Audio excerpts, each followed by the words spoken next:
16th marriage చేసుకున్నాం విజయవాడలో అత్తయ్య వాళ్ళ ఊరు.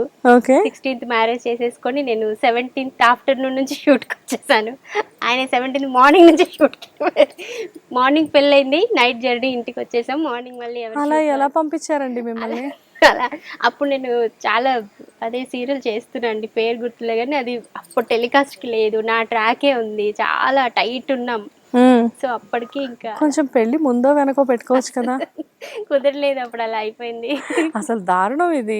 మరీ పెళ్ళైన ఈవినింగే హైదరాబాద్ కి జర్నీ, అది పెద్ద మళ్ళీ వెంటనే నెక్స్ట్ డే నుంచి షూట్స్. అసలు మీకు ఇంకా మంచి టైం ఎక్కడ దొరికింది? అట్లీస్ట్ మ్యారేజ్ తర్వాత హనీమూన్ కానీ ఏమైనా ట్రిప్ కి వెళ్ళారా? లేదు. అప్పటికి ఆయన స్టార్టింగ్ స్టేజ్ లో ఉన్నారు, స్టార్ట్అప్ లో ఉన్నారు, వర్క్ లో, ప్రొఫెషన్ లో. ఓకే. ఆయన అంటే నేనే ఒక 70-80% పిచ్చి నాకు ఇక్కడ. ఆయన అంటేనే 200% పిచ్చి అనమాట వర్క్. ఇద్దరు పిచ్చి వాళ్ళే. అది ఇంకా వేరే లెవెల్ పిచ్చి. ఓకే. ఏమీ ఉండదు, ఏమీ ఉండదు, వర్క్ వర్క్ వర్క్ ఉంటుంది.